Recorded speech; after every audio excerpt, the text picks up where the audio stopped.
Just going to kick it off without anything formal here. Well, I want to welcome you all here today, and I'm delighted that so many of you could take the time out to be here. And how many people are from Similar? Okay, great. I'm glad to see you all here. I think it's a great day for Similar, and I'm pleased to have Governor Christie and Commissioner Fitchner with us today to make this announcement. And as you know, we're going to be talking about a commitment of a grant to help fight opioid addiction. It's something that I know you all feel very strongly about. And let me just say a few things first about what Rutgers is already doing in these areas. I certainly could never be inclusive, but just keep in mind that the School of Public Health is already working hard on opioid addiction and its impact on homelessness. Our Rutgers Behavioral Health Care Program actually runs the hotline for the state 24/7 and has handled tens of thousands of calls since it was started in July of 2015.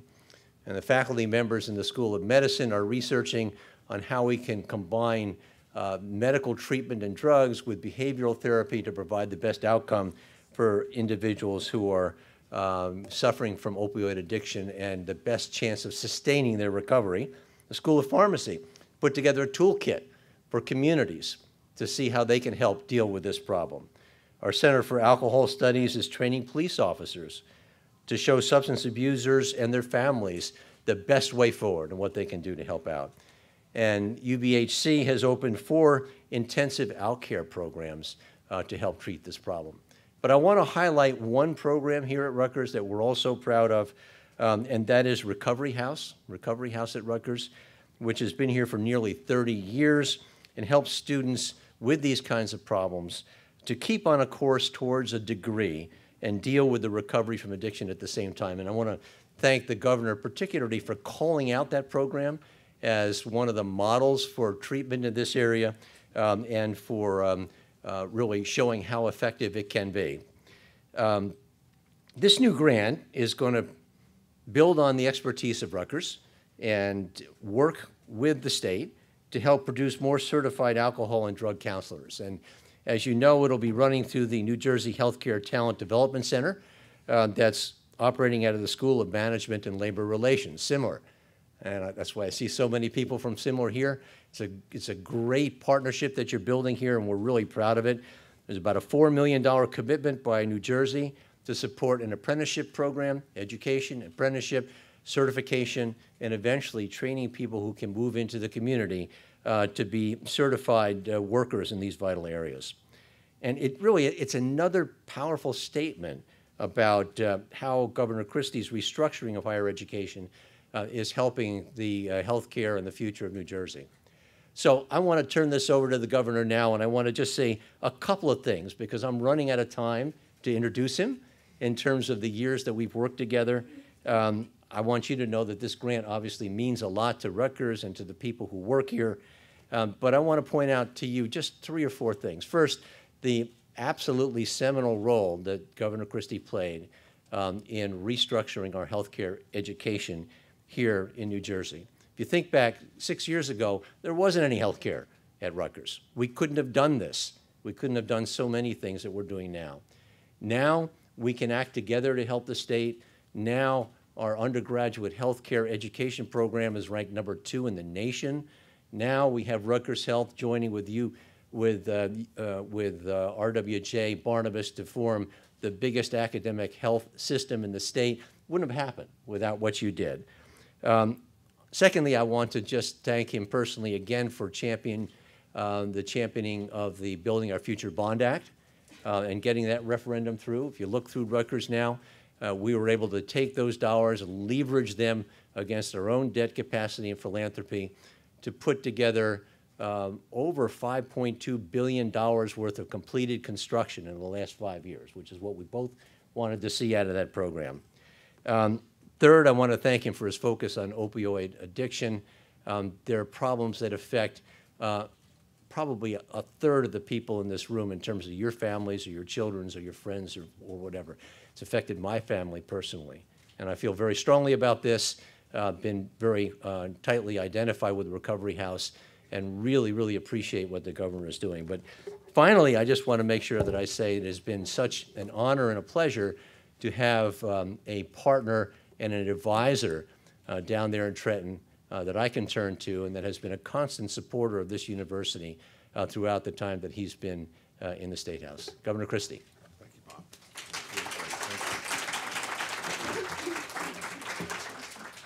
Well, thank you. Welcome to everybody. I'm glad you're here. This is a great day for Rutgers and for the state of New Jersey as well, and for our fight to try to deal with this disease of addiction. I want to thank the president first. Awesome things to say about him at the end as well. But for him being here today and for his leadership here. I was this morning at a place called Daytop Village in Mendham. It's an adolescent drug treatment facility in Mendham, New Jersey. It's been in existence for 25 years now. And I went this morning for their holiday event where you get to interact with the young men and women who are there undergoing treatment right now to try to deal with this disease. And I told all of them this morning that, you know, I truly believe that every life is an individual gift from God. And that no matter what condition you find that life in, it is still a gift from God.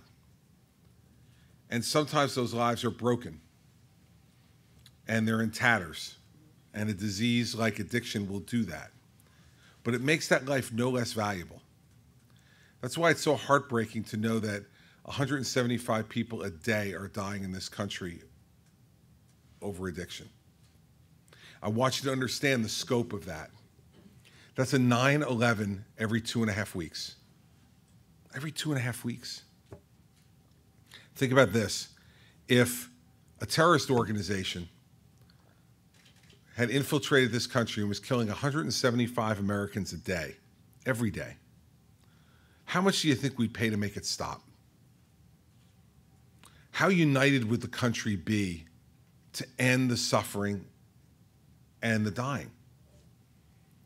Yet we're doing this to ourselves, internally, and we don't show the will to make it stop. That's why I believe so much in the idea of treatment, because I'll ask this group the same thing I asked the group this morning, and there was a whole bunch of people there, of benefactors and supporters of Daytop.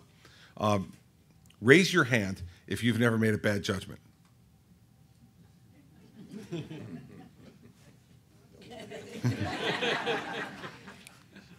Same result everywhere, right? We've all made bad judgments. The difference with me and Barchi is that all our bad judgments are on the front page of the newspaper. And all of you don't have to necessarily suffer the same fate, but it doesn't matter. We've all made bad judgments in our life. The difference is, for so many of us, we are fortunate that that bad judgment didn't involve taking drugs. But it doesn't make that bad judgment any worse than some of the bad judgments we've made. And it should not allow us to make a moral judgment on the people who made that bad judgment and to make them carry that moral stain on them for the rest of their lives. They made a bad decision there, but for the grace of God go I. And so why do we want to have a program like this and expand it? Because it brings hope. It brings hope to people with a disease who can be treated and can be put into a long-lasting recovery. And that precious life that was brought into the world by a mother and a father, full of innocence and hope, can be restored. Can be restored through the work that we're trying to do here. So that's why I'm so proud of Rutgers.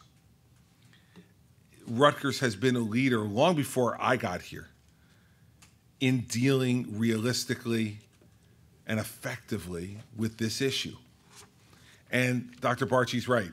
You know, since our time in merging our healthcare systems and education systems and our restructuring of the higher ed system in the state, it's made Rutgers and its expertise even more available to people not only around the state, but around the country and around the world. I was proud to chair the President's Commission on the opioid crisis, and I used in that national report Rutgers as an example, especially its recovery housing program, as what should be a model for the rest of the nation. We shouldn't make it harder, given what the typical college atmosphere is, no matter what, regarding the use of substances. We should make it harder for those who are in recovery to get their education.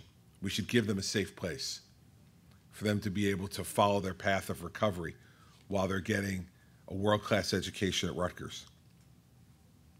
We know that the need for substance abuse and behavioral counselors is going to increase by more than 20% over the next 10 years because of this crisis. We're going to need more and more people. So how do we get there? Last July, we announced a pilot program with Rutgers and our Department of Labor to set up a drug counseling certification and apprenticeship pilot program. And we're doing 10 case managers at a place called Homeless Solutions in Morristown, which is an extraordinary place to do a great job in helping the homeless. And as Dr. Barchi said, there is often co-occurring issues, mental health, addiction, that lead to homelessness. I'm proud this administration has reduced homelessness more than any administration in the last 50 years in the state. And one of the reasons we've reduced it is our focus on mental health and addiction services. And so this is another step in that direction. So we're now going to take that pilot program that we put in one small place and we're going to put it statewide with a commitment of, as he said, over $4 million to work with expanding this entire basic skills program all the way throughout the state. New Jersey Healthcare Talent Development Center at Rutgers will launch the nation's first ever statewide apprenticeship program for certified alcohol and drug counselors. First one in the nation. As a result, Rutgers and its employer partners will be providing free training for 200 new certified counselors. While other institutions offer similar training, this grant makes Rutgers the only one in America to do so through an Earn While You Learn apprenticeship program. Apprentice counselors will receive 270 hours of classroom instruction on the science of addiction, counseling techniques, crisis intervention, case management, addiction recovery, while mastering the 45 state-mandated CADC core competencies, as well as receiving 3,100 hours of carefully supervised on-the-job training. These apprentices who successfully complete the program and pass the exam will be qualified to work as certified alcohol and drug counselors in addiction treatment centers and community health centers and hospitals and other direct care settings across the state of New Jersey. Graduates may elect to further their education by pursuing a bachelor's or a master's and potential licensure as a licensed clinical alcohol and drug counselor, and they can do all of that here at our state's university. As drug counselors, these employees will be on the front lines of this epidemic.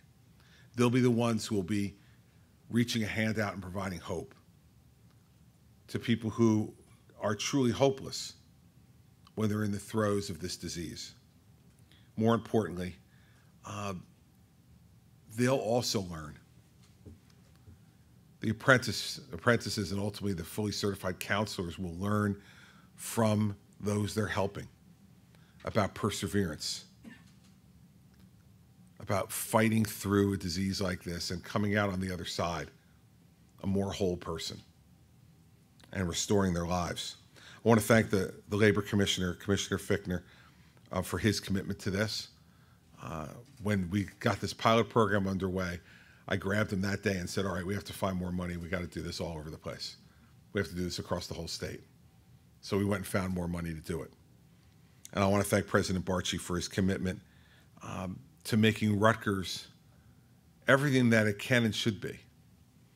I remember when I first met him, when we were interviewing folks for the new president of Rutgers, and I met him at the governor's residence in Princeton.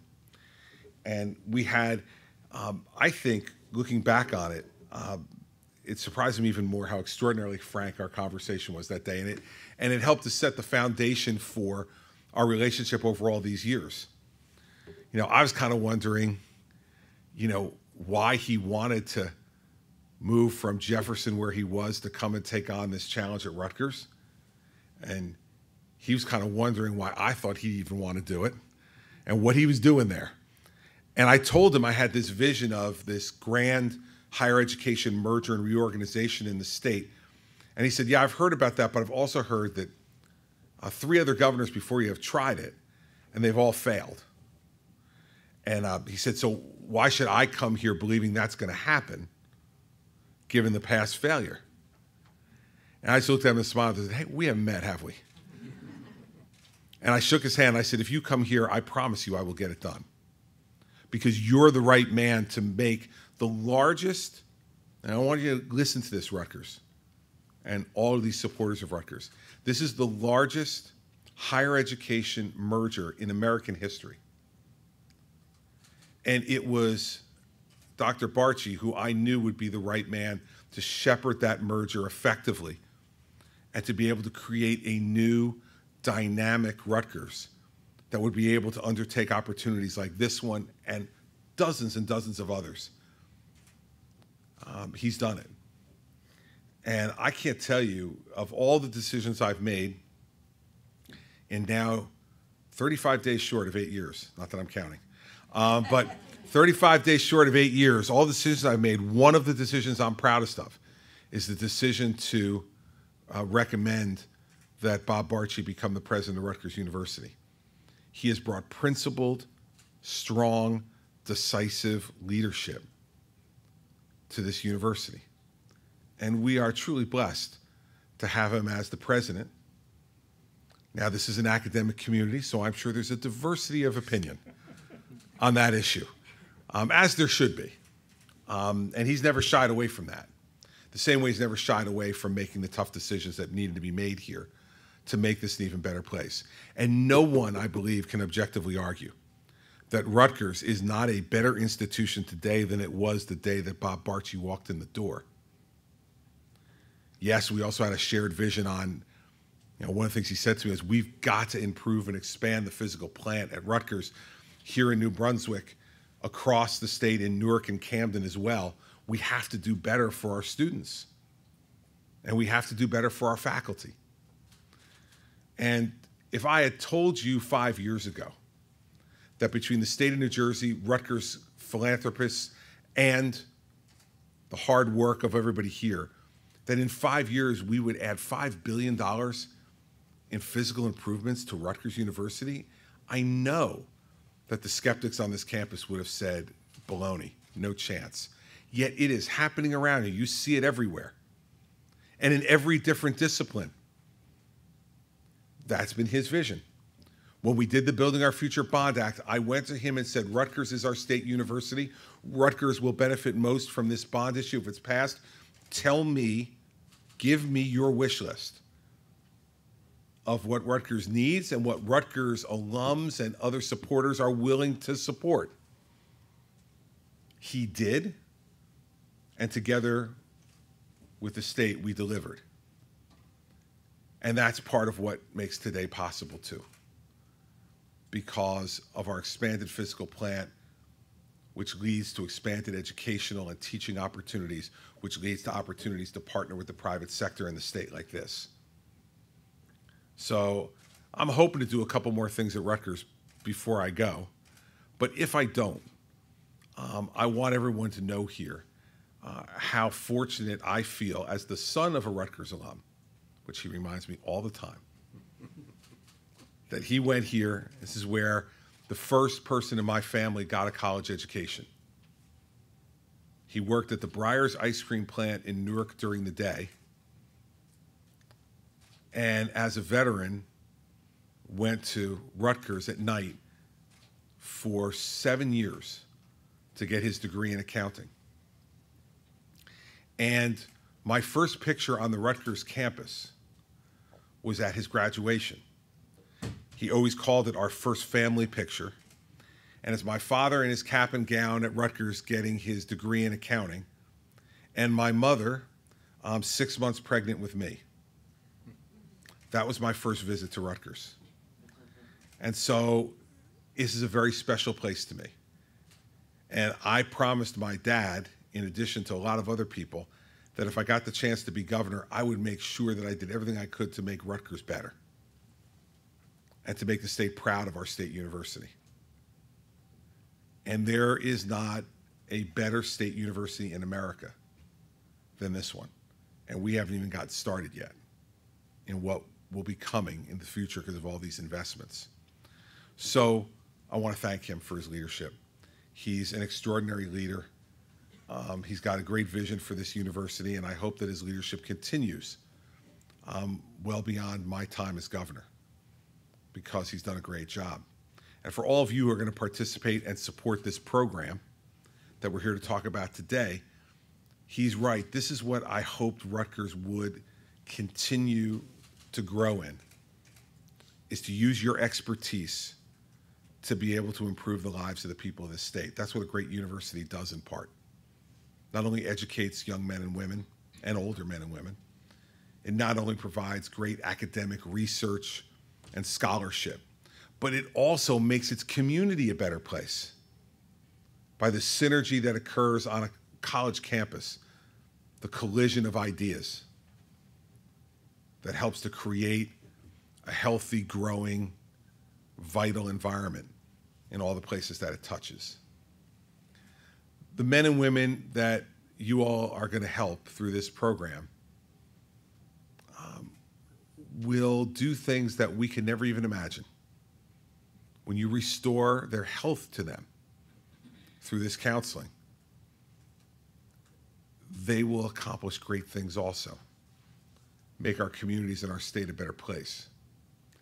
And even more importantly, once again become functioning mothers and fathers, sisters and brothers, and sons and daughters to their families.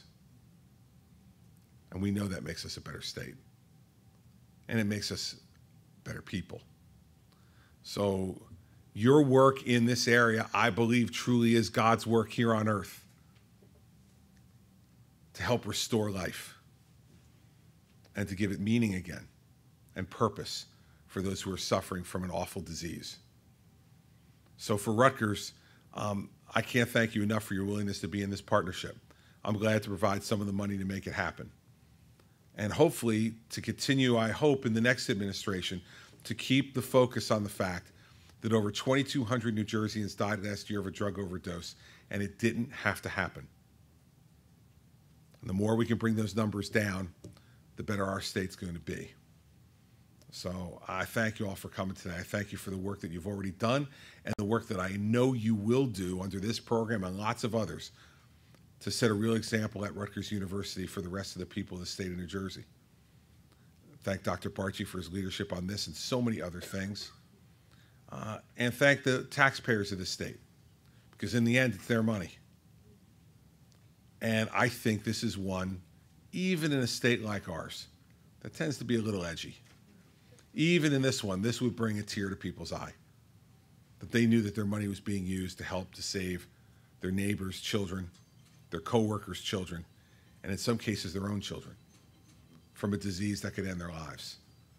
So thank you all for being here today. I appreciate it very much. Let's get to work and let's start restoring health to the people of our state who need it so desperately. Thank you all very much.